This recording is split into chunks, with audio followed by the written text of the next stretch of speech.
You've come, warrior!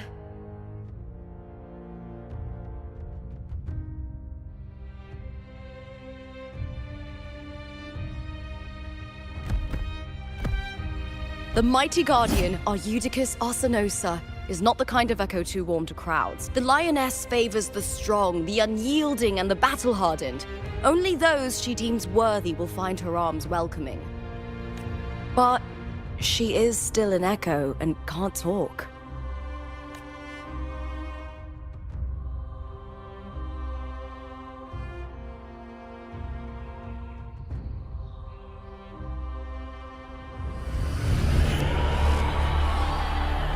These sounds.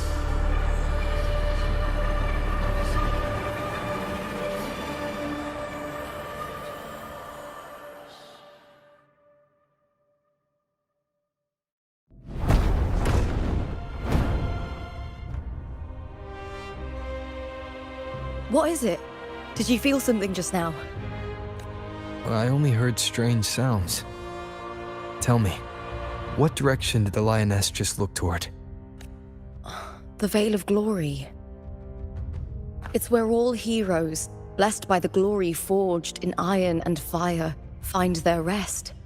But on the long path of hunting, many died with their bodies missing. Only their weapons returned. Arsinosa's frequency is woven from the cries of souls in battle. The battered weapons still carry the will of their former masters, whispering the deeds left undone. To touch such weapons is a rite of great importance for those who claim glory in the great Aegon and receive the lioness's blessing. Hearing the voices of our ancestors by Arsinosa's side is a great source of strength for Septimontians.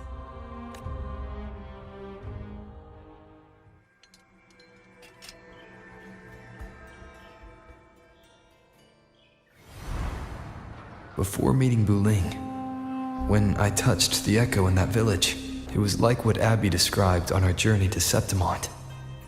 But the source eluded me at the time. But now, I found it. The source of that power lies in the Veil of Glory. The closer the lioness gets to it, the clearer it becomes. She waits for us there. Shall we go? I'm not sure if Septimontian rituals will interest you, but you might uncover something useful, no?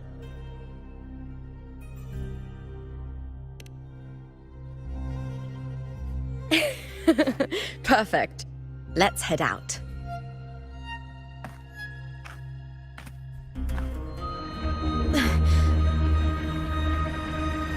What is it?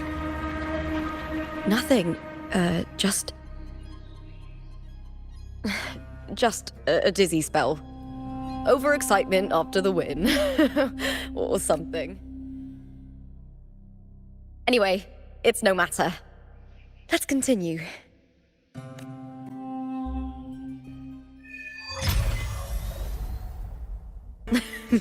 These days have been a feast of... Oh, all thanks to you.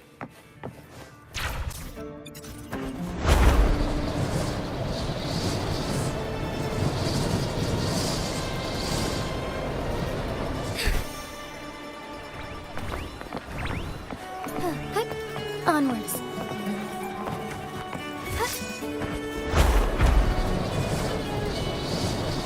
Strange. Why are so many appearing all at once?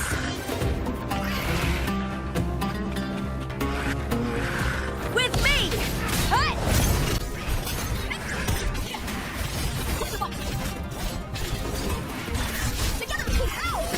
More with Tom.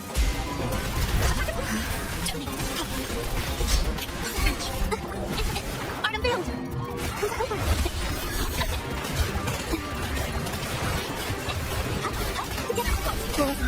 I thought tacit discords didn't usually appear around the border mountains.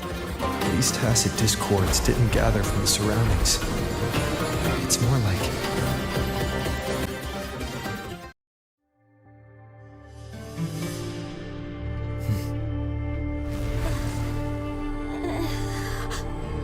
You are from my homeland.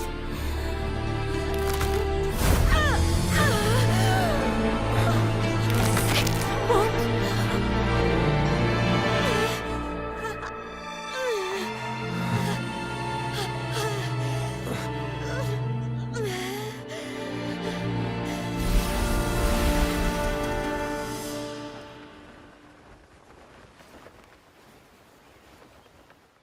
That girl just now, that was Mia. The closer to the veil of glory, the more the normal world and the anomaly overlap. I need to rethink everything. Septimont, Lupa, Cardathia, Mia, the lioness of glory. All of it.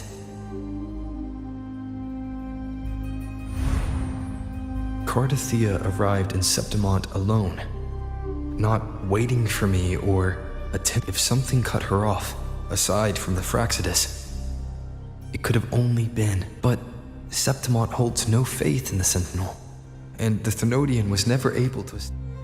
The Thermodian controls the minds of its followers through their faith. Mia is a. If the Veil of Glory is an important rite for champions, perhaps Mia went there. And it was there her hysterics, hallucinations, and loss of control in the. Verlova once said, "The closer one stands to the protagonist, the greater their influence over the tale." In this great Aegon, Lupa is the protagonist. Years ago, it was Mia. Now, I'm seeing Mia's image flicker in and out throughout this journey. If the Mia I see is under the Thermodian's control, does that mean securing the protagonist role is key to its plan? When I first met Lupa, I sensed what felt like Cardathia's frequency on her. Later, I also felt the Thermodian's presence. Did they cross paths? If Cardathia is part of this story, the likelihood is high. Could Lupa have forgotten? Did they meet without realizing it? Or is she lying and already under the Thermodian's influence? Was Verlova telling the truth by saying Lupa would bring forth the dark tide? Or is she just another one of its victims? Hey! Is there something you need? Or something you want to say?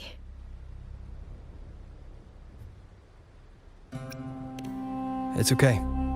Don't worry about it. Oh, is that so? I don't know what's weighing on your mind, but you accepted my invitation, and we fought as one in the arena. As a warrior, I trust the clash of steel far more than words.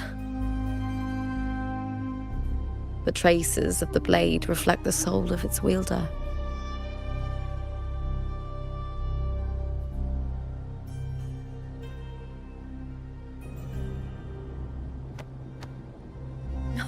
All right, don't wear that face.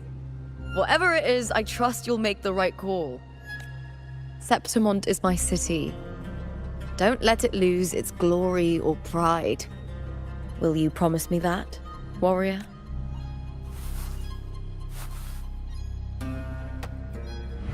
I'll do what I can.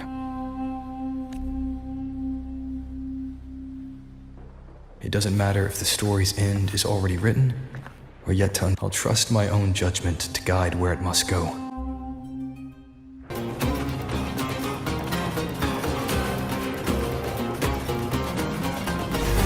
I hear cow. Reloading. Astral modulation.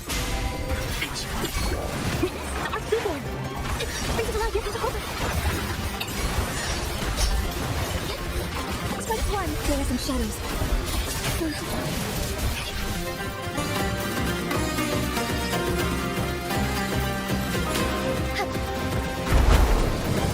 Those blades, spears, and halberd embed.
This is Hercules' sword.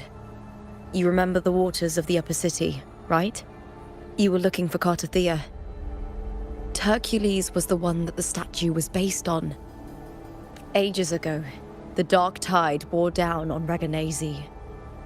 And Septimont didn't escape. Hercules was the son of the Ephor back then, and he led our warriors to face the Tacit Discords. He died in that cursed tide, his strength worn down to nothing.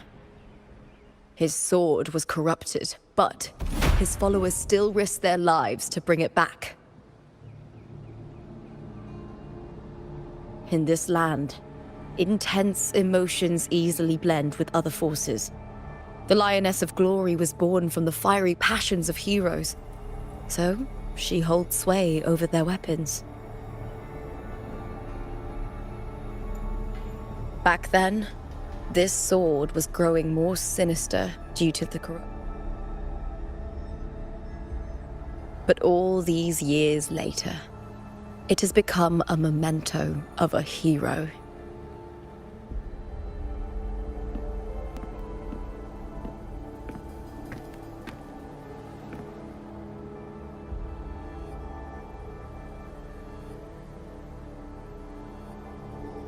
I feel something strong and pulsing in the direction it's coming from underground. Is it inside the mountain? The frequency. It's the Sentinel Imperator.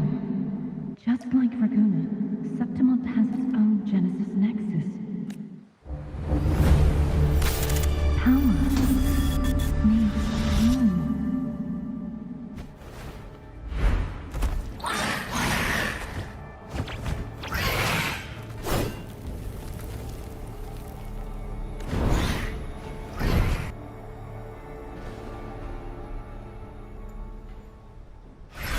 Just like last time. Split second, the world shifted. Just like it did in Insomnia. And every time there's an overlap like this, the tidal light appears. Well, that's Tacit Discords.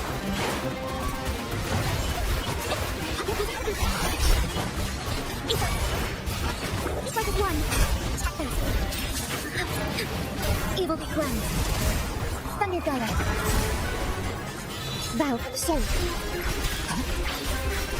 Loading. In war with Tom. Is it witness? The artifact one.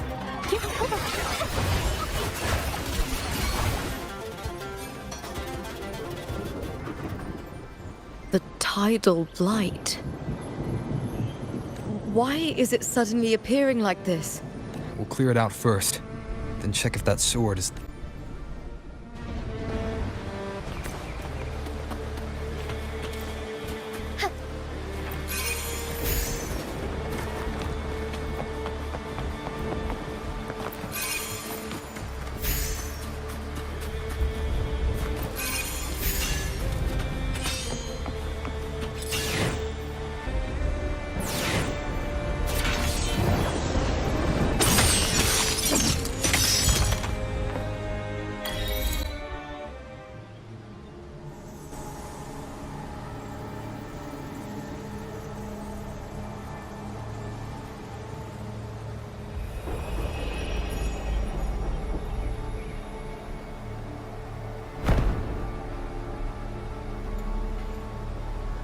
What's that sound? Come! We should check it out! Onwards.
Lupa?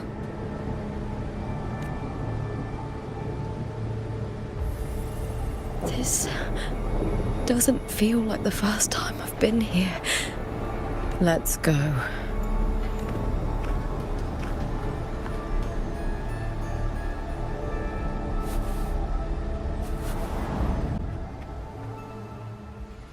There's no mistaking it now.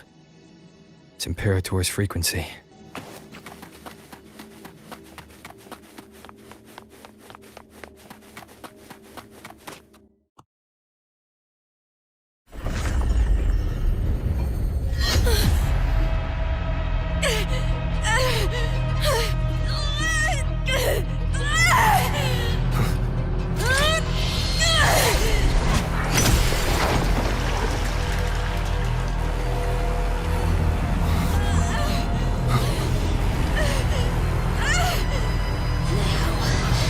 Thou carry the scent of Cardathea.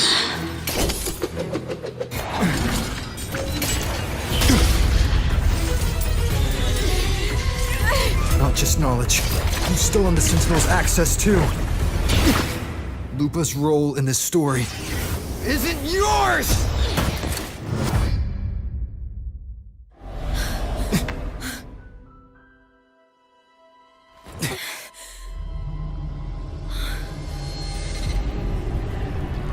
Is that Contender Mia? It's the Thenodian. Lupa, this is something only you can do. Tell me what I need to do. Read the script. Adapt as required. I believe in you, warrior. To lose our strength is the deepest fear of Septimontians. Pride hides the terror within. We fear no death, yet tremble before shame and failure. Did Domina Julia deceive me for this? I never got the chance to ask. The dark tide consumed all. Death took her, as it will take me. Today as yesterday, we weave time beneath the tide. Swim, swim, wretched yet lovely fish. Dream deeply in my fiction, on the stage of a repeating tale, waiting for the day thou shalt consume the world.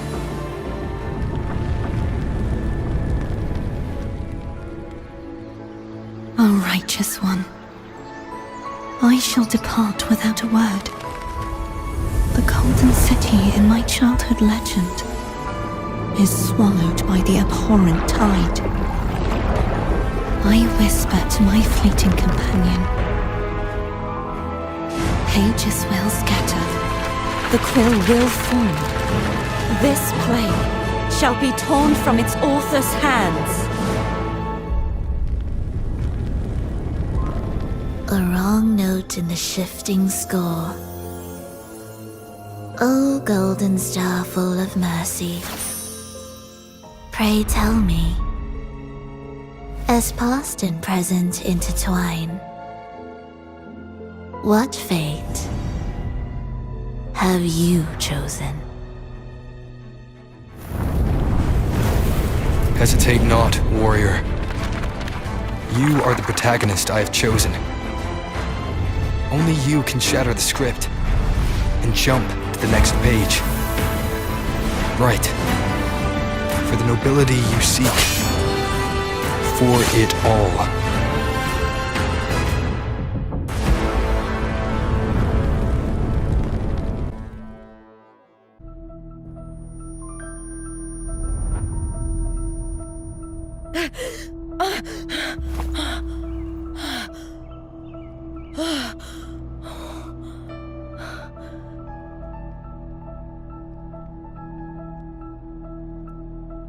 A dream? No. It couldn't.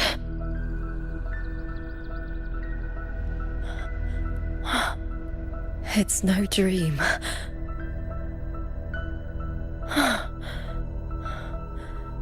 I'm not alone. The warrior put the hope of change in my hands. This feels good. Not standing there alone on the champion's stage. The warrior hasn't learned this yet, but I now remember traveling with Cartathea. I can't be in the real world. This is a Sonoro created by the Fraxidus. It's a realm of stories. The story of the great Aegon lasts only 3 days. Before Cartathea came here, I had wandered this same bloody story more times than I can count. The dark tide consumed Septimont, and that monstrous, half-human, half-sea creature grows ever larger. Is this the Fraxidus? A script? Yes. This Sonoro is like a book of plays. Each world in the Sonoro is a story that keeps repeating, like sheets of paper, all overlapping with one another. New pages keep appearing, layering over the old, and the changes in one story bleed through to the next.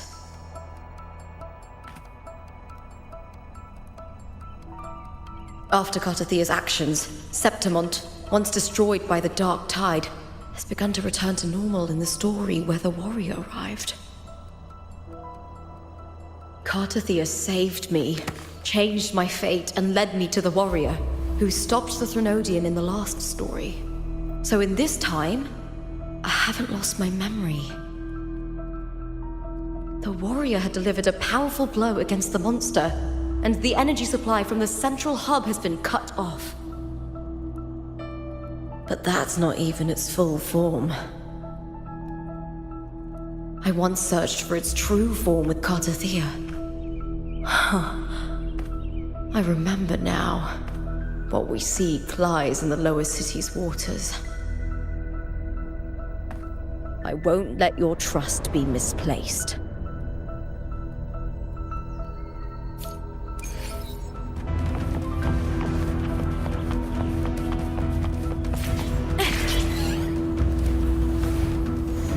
The old district of Septimont, submerged beneath the waters due to the dark tide. The dark tide looms over Septimont like a stubborn storm cloud. Is the warrior? No time to worry. I have to find the cause of all this, quickly.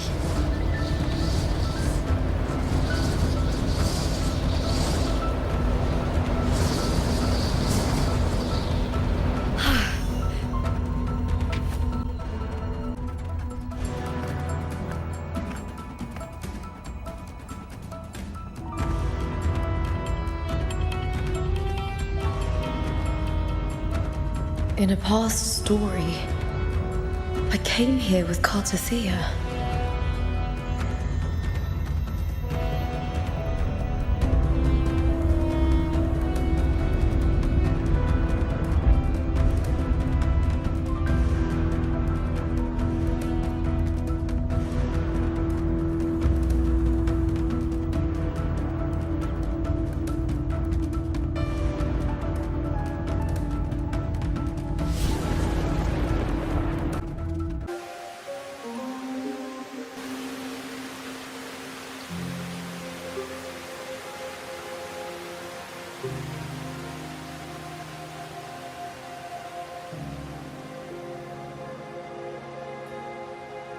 Look at you.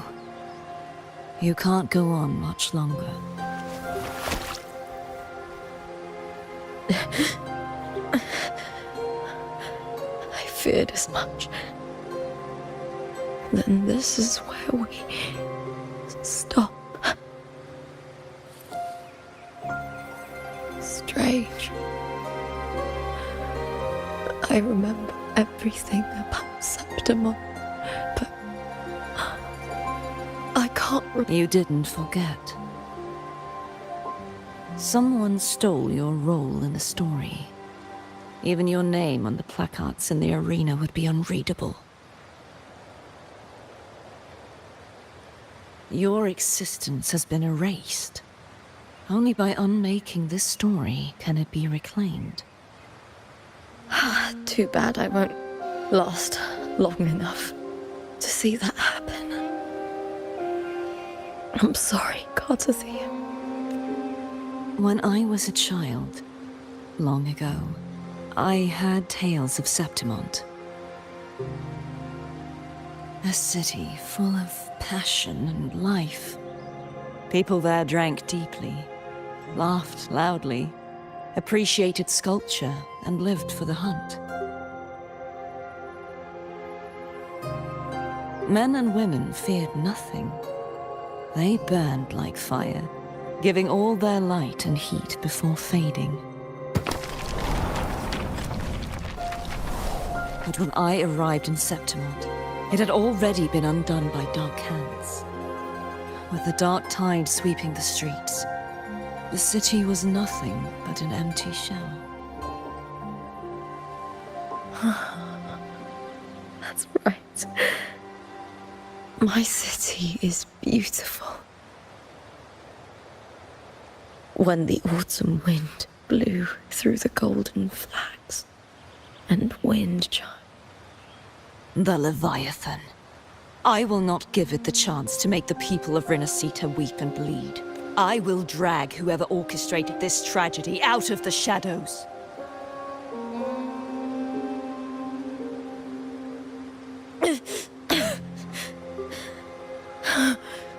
Septimont.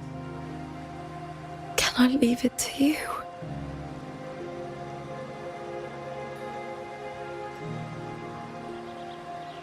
No, you said it yourself.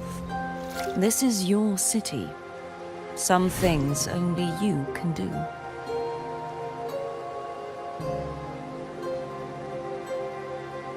The monster leaving its trace in the dark tide. I can feel it. Its frequency is similar to my own. The Threnodian created me to be a resonator for its power. But I wasn't the only one. Many vessels before me failed. You mean? There is still much I don't know. I'll keep searching. But no matter what, you have a certain specialness. Once I sought to end it all. Someone stopped me. Even a life mocked by fate can break its curse. Whatever you seek to do, whether you're weak or strong, you must strive for it. I returned to the world thanks to a certain person's help. I believe he will come here and reshape this twisted story. Must be quite the person, eh? I wish I could meet him. Then you will see for yourself. Victory isn't won in an instant. It takes patience and perseverance. What we can't do now, someone will carry forward later. If you want to save your city, then hold on. No matter the pain, no matter the doubts, you must keep going. Just like how you wandered Septimont before I came. Broken, yet determined to leave, to find help for the city. Jump to a new story, and bring my message to that person.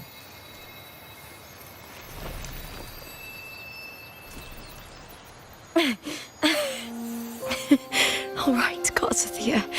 I'll try my best.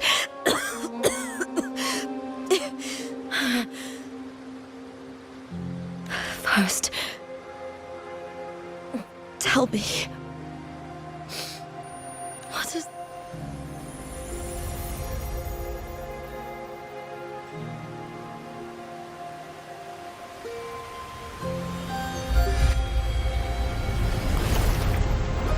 I'm close to that abnormal frequency.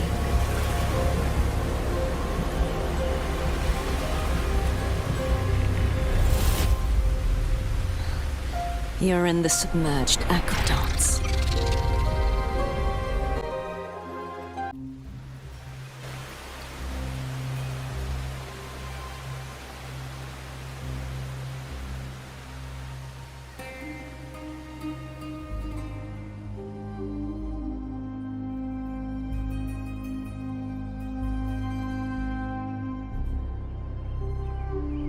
The submerged aqueducts. I remember reading about them in the silver records, but now, with the old district completely flooded, we can only access it if we drain the water first.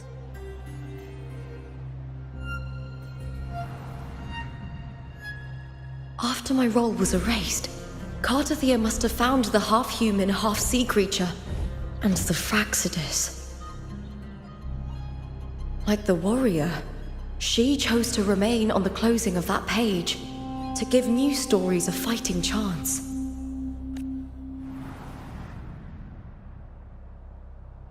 That's why I only regained my name after I met the warrior. During our journey, the overlapping worlds the warriors saw were the monsters doing. It tried to use Mia to steal my role again, to corrupt Septimons once more. Only I can erase it from this story. Only I can prove that I'm real and it is fake. What happened to the Mia who vanished in the Veil of Glory decades ago?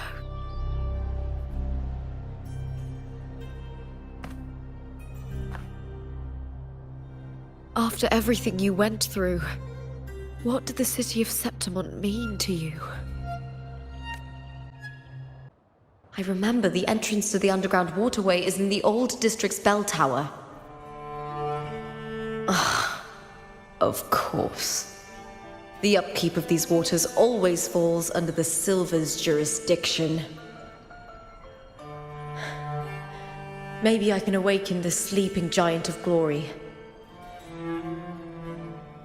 In Septimontian tradition, when it bears its blade and watches over the warriors leaving for the hunt, all gates and passages open. Many of the old routes are blocked, but I can try draining the water through the remaining ones. It's worth a try. Covered in tidal blight. It has even fused.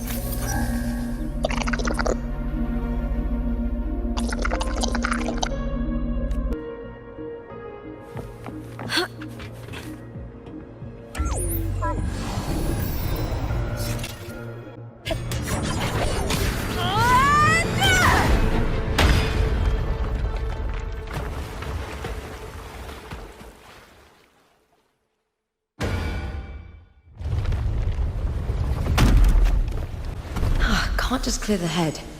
To get it to lift its sword and open the gates, I need to clear the arms too.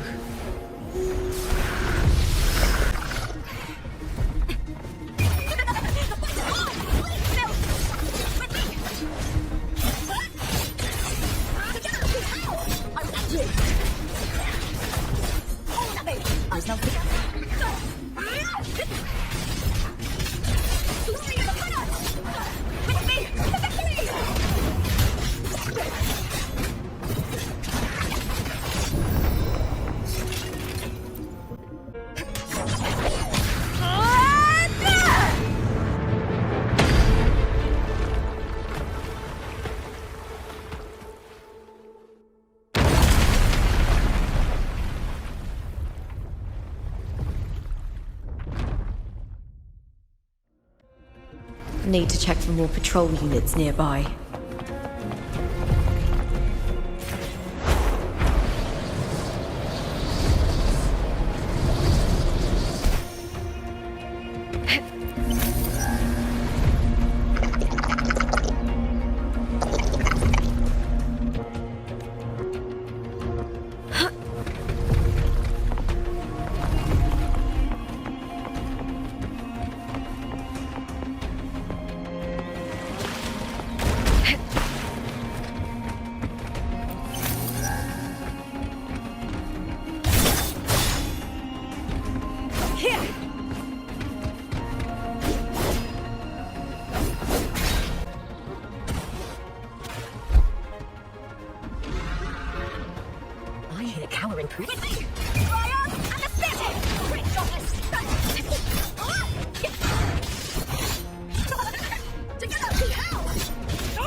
The water is drained. Time to head to the bell tower. That monster is hiding in the depths of the aqueducts.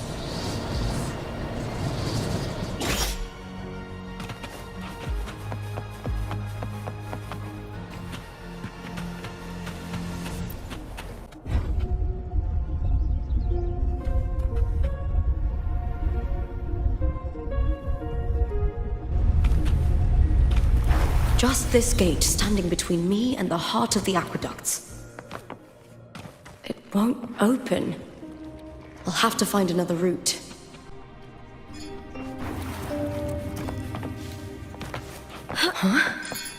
The copper mirror is calling.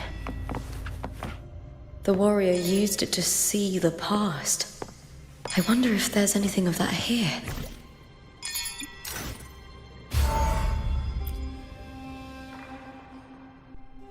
I've already pulled that body from the sea. Excellent, Domina Julia. Keeping one's word is the foundation of any solid partnership. I know, Septimonte's current effort doesn't quite heed the Senate's wishes, but we'll see to that. A cup of poisoned wine, a passing fly, a dagger. Fate strikes where least expected. With someone as clever and calculated as you at the helm, the House of Silver need not fear for its survival.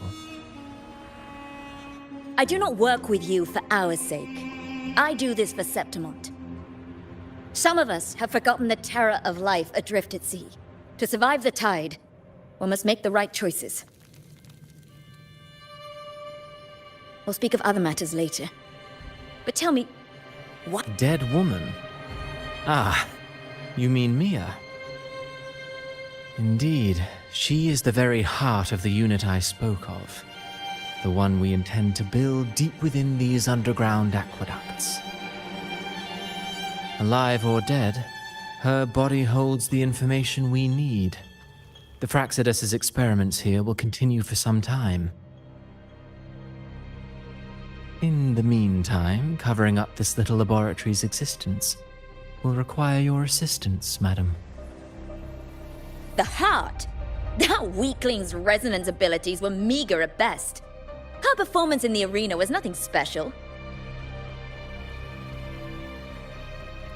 If it weren't for those incompetent fools in the Senate using her as a puppet to shift the attention and anger of the masses, she wouldn't even have made it to the finals. Do not be upset, my dear Domina. You're absolutely right. The girl is so feeble she can't resist her creator's will in the slightest. Winning the Grand Aegon was precisely what brought the shadow of death upon her. Luck and misfortune, nobility and lowliness, weakness and strength. A person's nature is like two sides of a coin, and I've always found beauty in inevitable tragedies.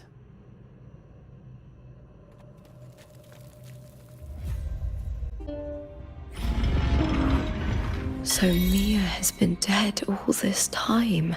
She didn't leave Septimont when she vanished. The sea took her. I hear cowering.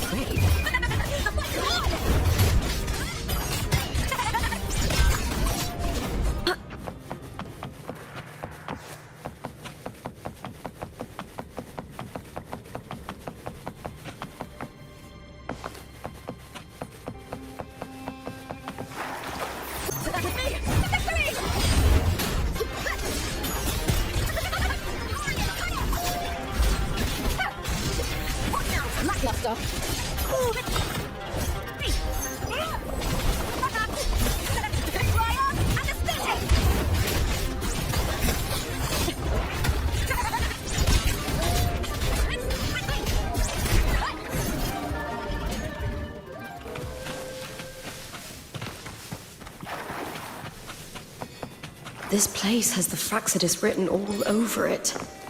Without the Silvers keeping the place hidden, they wouldn't have dared.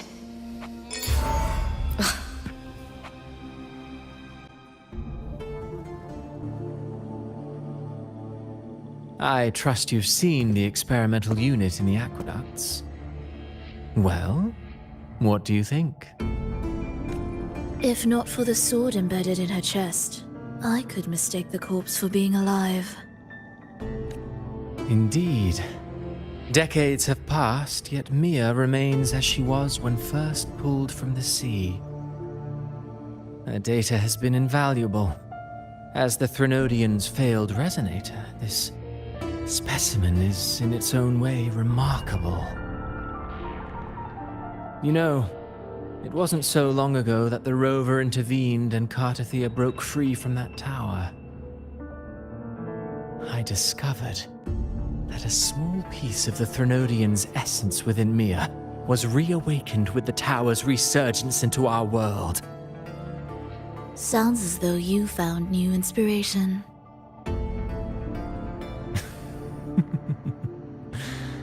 Yes. Septimont will host the Great Aegon soon. I've come up with a rather intriguing idea. Before her death, Mia also attended the tournament. I'll use that as the fictitious anchor to craft a play to rewrite reality itself. I've already discussed terms with it and reached a modest agreement. You spoke with the Threnodian. Has Leviathan already awakened? Only a fragment of it remains. A weakened, cunning shard, desperate to grow stronger. I'll fashion a story for this sea creature, enabling it to fulfill what it once sought, to have the dark tide swallow Septimont whole. The Threnodian once sought to use Mia to find Septimont's central hub in order to corrupt the beacon system. Even if met with failure, it would control the champion's mind to infiltrate the city's upper echelons. Oh well, it all failed in the end. In the face of her futility to resist corruption, that girl chose death. She drove a sword into her heart and leapt into the sea before choking on her own blood. Fascinating, isn't it? Faced with the same predicament, strength and weakness still make a difference. The Blessed Maiden single-handedly thwarted the Threnodian's designs in Raguna, but this poor soul had no choice but to take her own life. A death so theatrical, so saturated with sorrow. How poetic. How beautifully tragic. I don't care for your taste, Cristoforo. I'm merely curious. What ending have you penned for Septimont this time? Oh, such an impatient reader, Frolova. This play is nothing more than an amplifier, designed to nurture the Threnodian's lingering power. Once it grows large enough, I'll overlay the Sonoro onto reality. All that's needed is for Domina Julia to select the right champion. Swapping out the protagonist is hardly a challenge. Once the sea creature grows within the cradle I forged from the dark tide, the hymn of journeying paradise will spread from Septimont across Renacita. Really, compared to those Septimontians who've long forgotten Mia, the story I've written for her is far more thrilling. Don't you agree? And what if it fails? Then so be it. You know, Frolova, stories are but mankind's attempt to imagine and rehearse fate. If this play proves Rover worthy of becoming the protagonist of my story, if they pass their trial by fire, then isn't that a victory as well?